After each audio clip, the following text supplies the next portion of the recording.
leaders in my business, on my team. And it was with Kate Schultes, who's, I'm actually doing a mastermind with her a little bit later today. Hold, please. And her mindset is so refreshing in that if someone, she thinks of her social media like a bricks and mortar store. And if someone comes into your bricks and mortar store, so when I was working at the Limited, it's Express now, but when I was working at the Limited, if someone walked into my store in the Limited, my job is to connect them with the clothing that they want, to greet them, to serve them well. They have willingly walked into my store. So Kate Schultes' mindset is, if someone is viewing her social media, especially her stories, if someone's viewing her Instagram stories, she considers that the same as walking into a store. So if someone is viewing my Instagram stories, it's like they've walked into the Limited. And that gives me permission to invite them. So rather than overthinking or being overwhelmed or wondering what work there is to do, if someone is watching your stories or liking your posts, it's like they've walked into your store and they've sort of said, I'm interested in what you have. So Kate says if they've walked into my store, if they're viewing my social media, they're interested in what I have, I'm inviting them. Now, just like when I worked at the Limited, someone walked into the Limited and my job is to serve them, to help connect them with the articles of clothing that they wanted, but they very well could walk out that day and not buy anything, and then they might come back later, or maybe we just didn't have what they were looking for, or they just weren't in the mood to buy that day, or they had other stuff on their mind, or they walked in, they kind of want something, but they also have other expenses, and a myriad of reasons. They walk in, they don't buy anything. It doesn't mean I'm not going to try to connect them with the clothing that they want or to serve them well. My dogs. Just like someone's watching you on your social media, if they're watching your stories or they're liking your posts or whatever it might be, your job is to serve them, whether they buy anything or not. And they may buy something or they may not, but you're still going to invite them.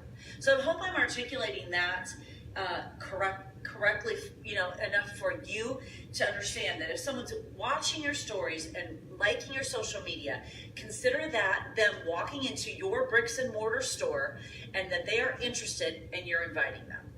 And for the love of all things, don't go, well, I'm just going to overthink this invitation. No, they've walked into your store, send them an invite. So simple, like, hey, I noticed that you have been following my stories. Thank you so much for doing that. Getting ready to open up my next online fit boot camp, whatever you call it. Love to have you join me. Would you like more info? I mean like a 3-sentence copy-paste type of invite. Here's what's interesting. Kate shared that she'll send 60-ish of those a day. And she is making sure to have a lot of dialogue on her Instagram. So she's got a lot of people that are watching her stories. And she's sending 60 plus of these a day. She's going over your store. That means they're showing interest.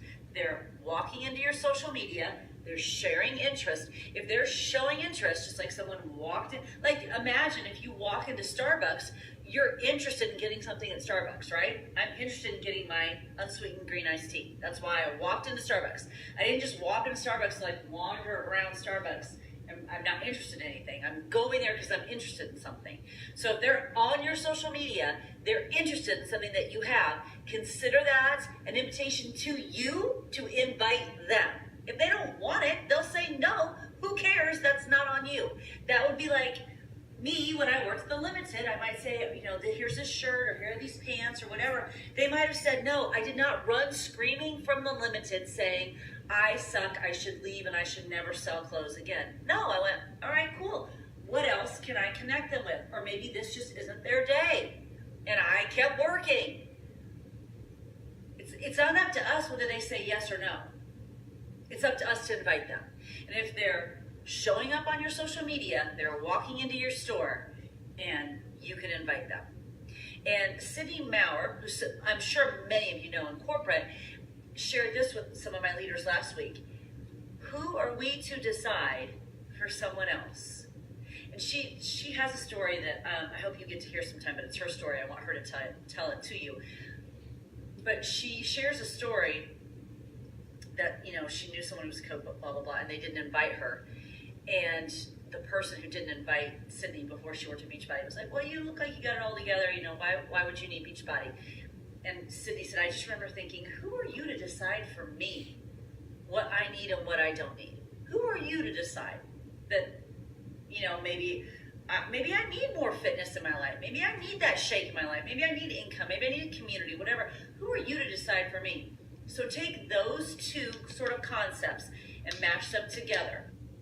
They've showed up on your social media, so they walked into your store. That means they're fair game for an invite because they're showing interest. And who are we to decide for someone else whether this is right for them or not? That's not our job. That is not our job. Our job is to simply do the invites and then continue a conversation back and forth with more information. Our job is not to decide for someone else. So that kind of goes along with the disease of overthinking. Okay, number 2, quick.